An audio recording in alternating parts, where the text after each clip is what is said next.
ডিমাপুরে আজ আমাদের দ্বিতীয় দিন। হোটেলের রুম থেকেই দেখে নিলাম নতুন দিনের সূচনা। আজ একটু ভোরে উঠে বেরিয়ে পড়েছি। এত ভোরে সবাই মিলে চলেছি কোথায়? সঙ্গে চলুন, দেখতে পাবেন। এখন আমরা হাঁটতে হাঁটতে চলেছি।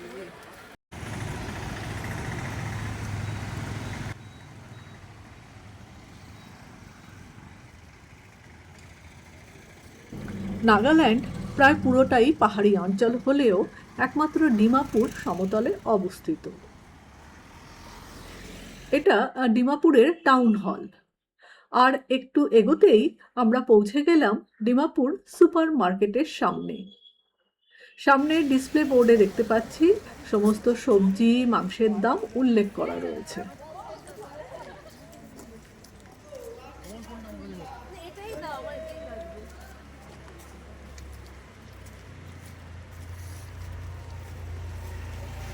ভারতের একেবারে উত্তর পূর্বে নাগাল্যান্ডের ডিমাপুর শহরে এমন একটি বাজার আছে যেখানে ঢুকলেই আপনি বুঝবেন এটা সাধারণ বাজার নয়।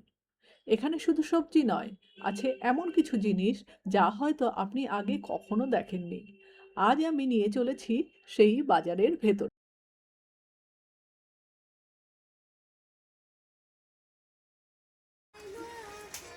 আমরা যেহেতু ভারতের অনেকটা পূর্ব দিকে রয়েছি, সময় এখানে প্রায় 1.5 ঘন্টা এগিয়ে।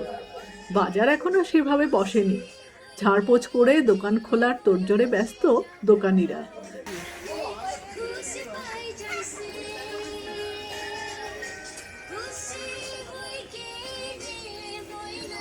এখানে নানা রকম লোকাল শাকসবজির পাশাপাশি দেখলাম নাগাল্যান্ডের কিং চিলি বা নাগা মরিচ, যার ঝাল সাংঘাতিক। আপনারা কখনো খেয়েছেন নাকি এই কিং চিলি? কমেন্টে জানাবেন।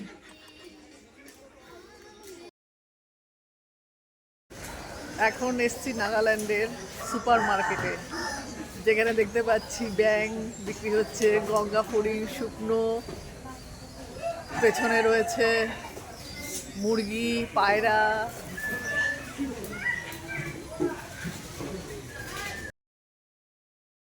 এই বাজারে দেখতে পাচ্ছি বিভিন্ন ধরনের শুটকি মাছ। গন্ধ ও স্বাদে তীব্র হলেও লোকাল রান্নায় দারুণ জনপ্রিয় এই শুকনো মাছ।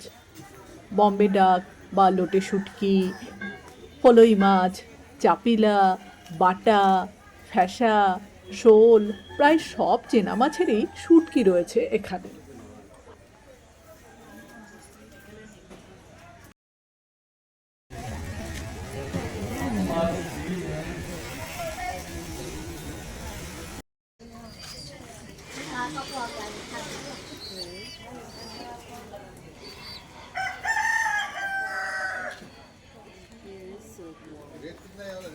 সাদা ইঁদুর, পায়রা, কোয়েল পাখি, এই পাশে রয়েছে কোয়েলের ডিম। এটাই কিন্তু শেষ নয়, আরো আছে।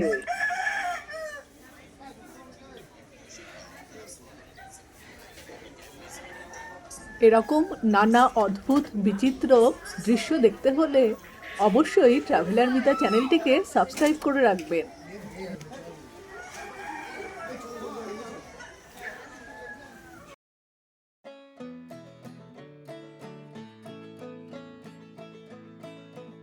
খরগোশ, সাদা ইঁদুর, কোয়েল পাখি, কোয়েলের ডিম, ব্যাঙ, গেরিকুগলি স্থানীয় সংস্কৃতি ও খাদ্যাভ্যাসের অংশ। বাইরে থেকে আমাদের কাছে অচেনা মনে হলেও এখানকার মানুষের কাছে এটি স্বাভাবিক জীবনধারা।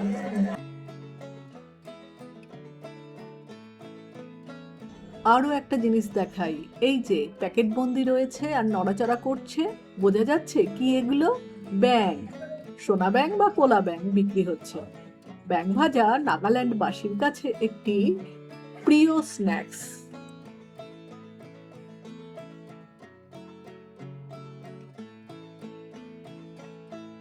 উত্তর পূর্ব ভারতের খাবারের সংস্কৃতি প্রকৃতি নির্ভর। পাহাড়, জঙ্গল, নদী থেকে যা পাওয়া যায় তা থেকেই তৈরি হয় খাদ্য তালিকা।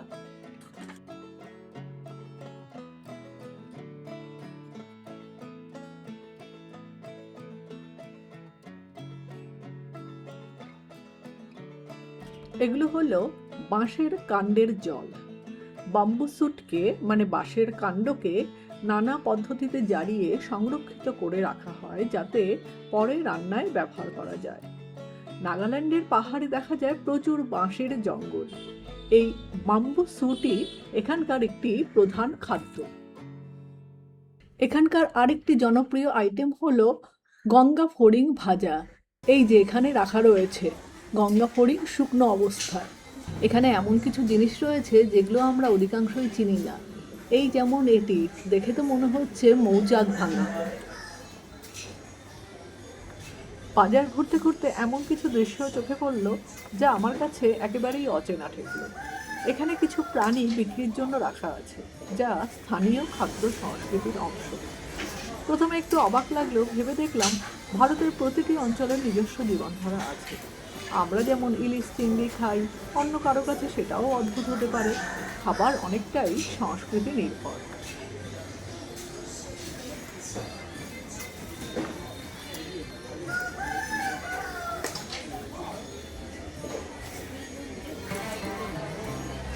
ব্যাঙ, শামুকের পাশাপাশি এখানে আরেকটি খাবার খুব জনপ্রিয়, সেটা হলো রেশম কীট ভাজা। এই যে সবুজ রঙের, এগুলো হচ্ছে রেশম পোকা বা গুটি পোকা।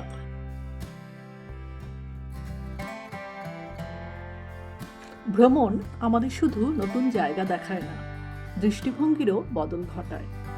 ভারতের বৈচিত্র্য যে কতখানি অনন্য সাধারণ তাই শুধু দেখছি, শিখছি আর ভাগ করে নিচ্ছি আপনাদের সঙ্গে এই বিচিত্র অভিজ্ঞতা।